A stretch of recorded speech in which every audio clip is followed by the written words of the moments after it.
بسم اللہ الرحمن الرحیم۔ اللہ کے نام سے شروع جو نہایت مہربان رحم والا۔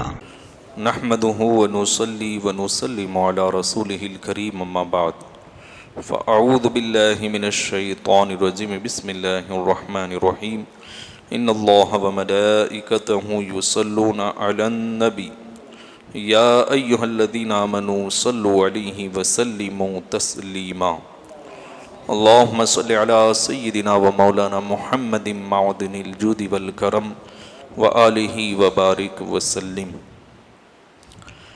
جیسا کہ آپ نے سماعت فرمایا کہ اہل عرب نے ہر قبیلے کے لیے اپنا الگ الگ بت منتخب کر لیا اور اپنے اپنے بتوں کی پرستش کرتے، اور ہر قبیلے کو خوش کرنے کے لیے خانہ کعبہ کے اندر 360 بت لگائے گئے، نصب کیے گئے، تاکہ جو قبیلے والے اپنے قبیلے میں جس بت کی پوجا کرتے ہیں اسے خانہ کعبہ کے اندر پائیں تو ان کی عقیدت میں اور اضافہ ہو جائے۔ تو اس طرح بت پرستی تیزی کے ساتھ بڑھتی چلی گئی۔ جن بتوں کی یہ پرستش کرتے تھے ویسے تو یہ لاتعداد تھے، لیکن ان میں 3 کا ذکر اللہ تبارک و تعالیٰ نے خود قرآن پاک میں فرمایا۔ سورہ نجم کے اندر رب تبارک و تعالیٰ نے فرمایا افرأیتم اللات والعزی ومناۃ الثالثۃ الاخری الکم الذکر ولہ الانثی تلک اذا قسمۃ ضیزی۔ اللہ تبارک و تعالیٰ نے 3 بتوں کا ذکر، ان کے نام ذکر کیے کہ تم لات، عزیٰ اور منات کے بارے میں کیا کہتے ہو، کیونکہ یہ تینوں بت یہ مؤنث بت تھے، اور ان 3 بتوں کے بارے میں اہل عرب کا یہ عقیدہ تھا کہ یہ اللہ کی بیٹیاں ہیں۔ تینوں بتوں کے بارے میں ان کا یہ عقیدہ تھا کہ یہ اللہ کی بیٹیاں ہیں۔ اہل عرب بتوں کو، جو لیڈیز بت جسے کہا جائے، ماتا جسے کہا جائے، تو انہیں اللہ کی بیٹیاں کہتے، اور فرشتوں کو بھی وہ اللہ کی بیٹیاں کہا کرتے۔ تو رب تبارک و تعالیٰ نے ان بتوں کا تذکرہ فرمایا۔ اس میں جو منات ہے بت، یہ سب سے پرانا بت تھا، ہبل سے بھی پہلے اس کی پوجا کی جاتی تھی، اور اس سے عقیدت بہت زیادہ تھی۔ اسی لیے ناموں کے اندر بھی لوگ اس کا نام شامل کرتے تھے۔ جیسے حضور کی محبت میں ہم جب نام رکھتے ہیں تو محمد زید رکھتے ہیں، محمد فاروق رکھتے ہیں، محمد اکبر رکھتے ہیں، تو اس طرح یہ لوگ منات سے اتنی زیادہ عقیدت رکھتے تھے کہ ناموں کے ساتھ اس کا تذکرہ ہوتا تھا۔ کوئی عبد منات نام رکھتا، کوئی زید منات نام رکھتا، تو اس طرح یہ نام رکھا کرتے تھے۔ یہ منات کا جو بت تھا یہ سمندر کے کنارے پر ایک مقام قدید نام کا تھا، تو وہاں پر یہ اس کا مجسمہ تھا، اور اوس اور خجرج کے قبائل اور بعض بنو خزاعہ اس کی پرستش کیا کرتے تھے، اس کی پوجا ہوتی تھی۔ مدینے سے مکے کی طرف جب آئیں تو بیچ میں یہ مقام قدید پڑتا تھا، اور یہاں پر یہ منات کا بہت بڑا بت تھا جس کی عبادت ہوتی تھی۔ 8 ہجری تک اس کی عبادت ہوتی رہی، اس سے آپ اس کی عقیدت کا اندازہ لگا سکتے ہیں۔ 8 ہجری میں مکہ فتح ہوا، اللہ تعالیٰ نے حضور کو فتح مکہ نصیب فرمائی 8 ہجری میں، یعنی حضور کی وفات سے 3 سال پہلے، حضور کی وفات سے 3 سال پہلے مکہ فتح ہوا۔ تو تب تک اس منات کی پوجا جاری رہی، لوگ اس کے ماننے والے اس کی پوجا کرتے رہے۔ جب مکہ فتح ہو گیا تب اللہ کے رسول صلی اللہ تعالیٰ علیہ وسلم نے جس طرح خانہ کعبہ کو بتوں سے پاک فرمایا، تو یہ بت جو مکہ اور مدینے کے درمیان ایک جگہ پر تھا، اللہ کے رسول نے اس کو توڑنے کے لیے مولا کائنات علی شیر خدا کو بھیجا۔ حضرت علی کرم اللہ تعالی وجہہ الکریم نے اس منات کو دنیا سے نیست و نابود کر دیا، ختم کر دیا۔ تو اس منات کی عبادت ہوتی تھی۔ لات جو یہ بت کا نام ہے، یہ لات جو ہے طائف کے اندر تھا، اور اس کی جو شکل تھی وہ ایک مربع چٹان کی شکل تھی، چوکور پتھر تھا، اور اس کے اوپر ایک مکان تعمیر تھا۔ یہ بت کی شکل تھی ان کی، جس کو وہ لات کہتے تھے، اور اس کی عبادت قبیلہ بنی ثقیف کے لوگ کیا کرتے تھے۔ اور عزا یہ درختوں کا جھنڈ تھا، چند درخت مل گئے تھے، تو جیسا کہ آپ دیکھتے ہیں کہ پوجا کرنے والے، عبادت کرنے والے درختوں کی بھی پوجا کرتے ہیں، تو عزا یہ چند درختوں کا مجموعہ تھا جو ایک ساتھ مل چکے تھے، اور ایک درخت کی شکل انہوں نے اختیار کر لی تھی، تو یہ لوگ سمجھتے تھے کہ اس میں بھی کوئی طاقت ہے، تو اس لیے انہوں نے اس کی بھی پوجا کرنا شروع کر دیا تھا۔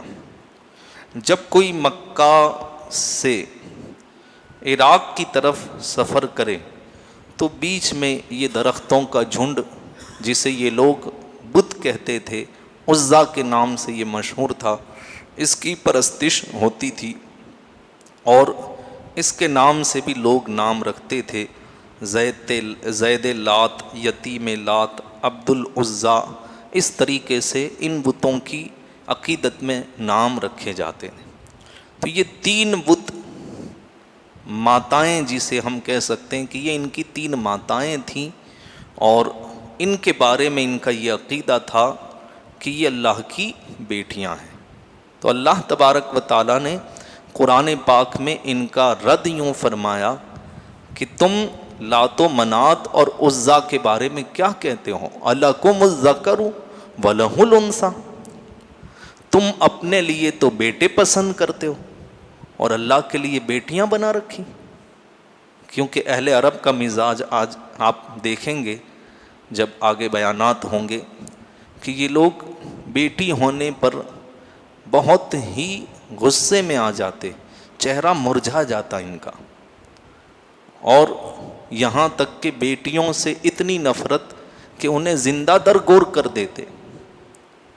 تو اتنی نفرت انہیں بیٹیوں سے تھی، تو خود بیٹی سے نفرت کرتے، اپنے لیے بیٹی کا انتخاب نہیں کرتے، اپنے لیے بیٹیوں کو پسند نہیں کرتے۔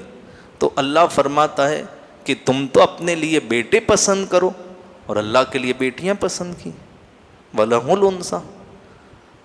تو اللہ نے ان کو سمجھایا، تِلْكَ إِذًا قِسْمَةٌ ضِیزَىٰ، یہ تو بہت بری تقسیم کی ہے تم نے۔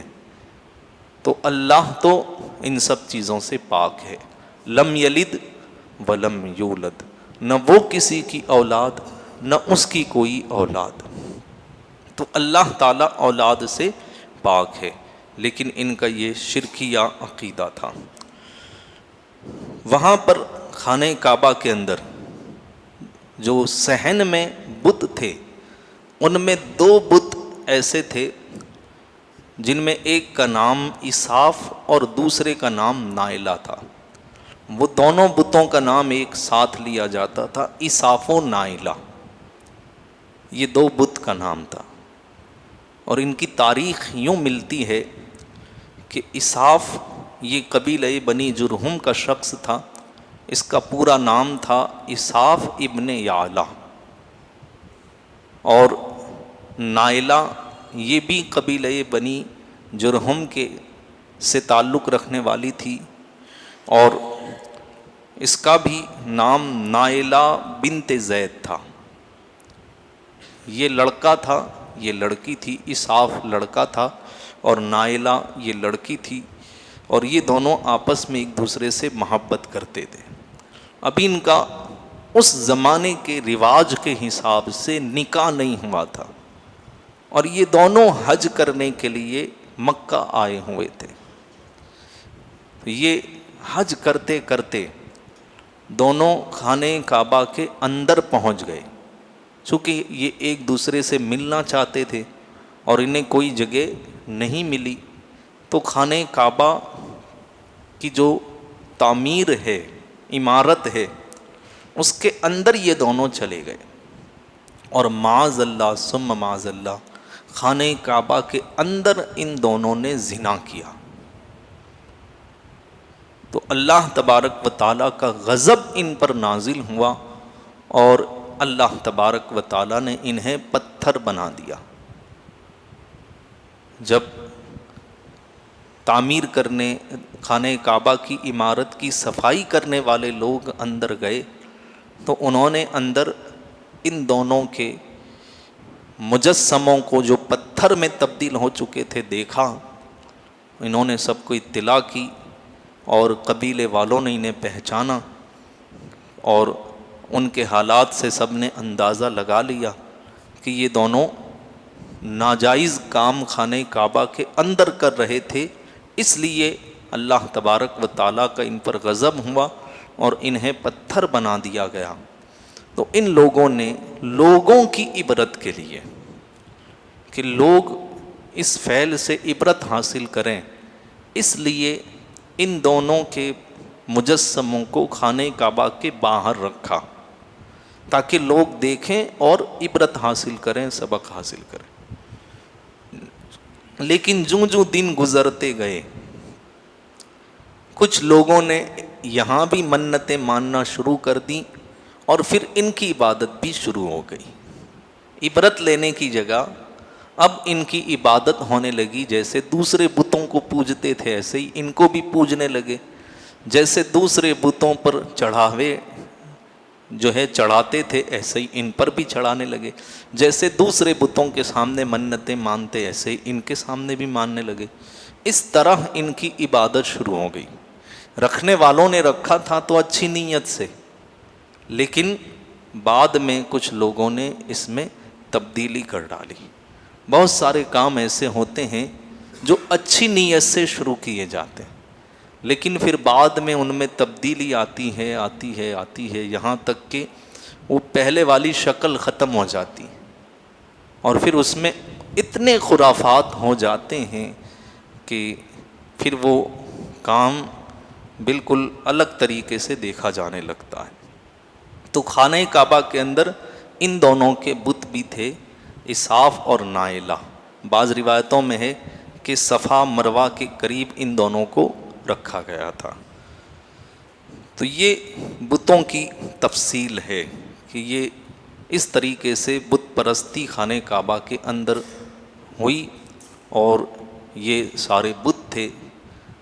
اللہ تبارک و تعالیٰ نے قرآن پاک میں بار بار ان سب کو مخاطب کر کے کہا کہ یہ بت بے بس ہیں، ان میں کوئی طاقت نہیں ہے، اور ان کی بے بسی کبھی کبھی ظاہر بھی ہوتی تھی۔ اور اہل عرب کو ایسے تجربات بھی ہوئے۔ ان تجربات میں سے ایک تجربہ میں آپ کو سناؤں۔ مالک اور ملکان کنانہ کے دو بیٹے جدہ کے سمندر کے کنارے پر ان کا ایک بت تھا جس کا نام سعد تھا۔ اس بت کا نام جو قبیلہ تھا مالک اور ملکان، تو ان کے قبیلے کے بت کا نام سعد تھا۔ اس بت کی جو جگہ تھی وہاں لمبی چٹان تھی۔ ایک شخص اس قبیلے کا اپنے اونٹوں کی ایک قطار لے کر کے وہاں پہنچا. جو اونٹ وہ چرایا کرتا تھا اور خود اس کی ملک میں تھے، ان اونٹوں کو لے کر کے وہاں پہنچا کہ بتوں کے سامنے ان کو پیش کرے تاکہ اس میں بتوں میں برکت حاصل ہو، بت کی نظر پڑ جائے ان پر اور پھر ان اونٹوں کے اندر برکت ہو جائے. اس نیت سے وہ وہاں لے کر کے پہنچا. جب وہ اس چٹان پر پہنچا جہاں ان کا یہ بت تھا، وہاں پر جانوروں کو ذبح کر کے چڑھاوے بھی پیش کیے گئے تھے، اور جن جانوروں کو وہاں ذبح کیا جاتا، قتل کیا جاتا، ان کا خون ان چٹانوں پر موجود تھا، لگا ہوا تھا. اونٹ جب وہاں قریب پہنچے اور انہوں نے خون کو دیکھا تو اونٹ خون کو دیکھ کر کے بدکنے لگے، ڈرنے لگے، اور رسی جو بندھی ہوئی تھی اس کے ہاتھ میں تھی، توڑ توڑ کے بھاگنے لگے. جب یہ سب بھاگنے لگے تو اس کو بہت ہی غصہ آیا، اور اس نے اپنے اس بت کے بارے میں جو کلمات کہے وہ یہ تھے: لا بارک اللہ فیک الہا انفرت ابلی. چونکہ یہ اللہ کو مانتے تھے، یہ لوگ اللہ کو معبود مانتے تھے اور ان بتوں کو بھی اللہ کی طرح معبود مانتے تھے. تو اس نے کہا اللہ تیرے اندر برکت نہ دے، تو نے میرے اونٹوں کو بھگا دیا. اس نے یہ کہا اور پھر ایک پتھر اسے مارا اور اس بت کو توڑ دیا. تو یہ ان بتوں کے ساتھ ان کے ایسے رویے تھے. اور بھی بہت سارے واقعات ہیں کہ جو ان کی بتوں کی بے بسی کو ظاہر کرتے تھے. حضرت ابراہیم علیہ السلام نے بھی انہیں یہی سمجھایا تھا کہ جن بتوں کی تم پرستش کرتے ہو وہ خود اپنی حفاظت نہیں کر سکتے، تو وہ تمہاری حفاظت کیا کریں گے. تو آپ نے ان بتوں کو توڑ کر کے ان کی بے بسی ظاہر کی تھی. تو ایسے ہی چند واقعات انشاءاللہ آئندہ بیان کیے جائیں گے جن سے ان بتوں کی بے بسی ظاہر ہوتی ہے. اللہ تبارک و تعالیٰ کا کرم ہے کہ ہم اس رب کو مانتے ہیں جو نفع بھی پہنچاتا ہے اور ہمیں نقصان سے بچاتا بھی اور ہمیں برکتیں بھی عطا فرماتا ہے. اللہ تبارک و تعالیٰ ہم سب کو شرک و بدعت سے محفوظ رکھے اور اللہ تعالیٰ سیرت سن کر کو اسے اپنانے کی توفیق عطا فرمائے. السلام علیکم ورحمۃ اللہ وبرکاتہ.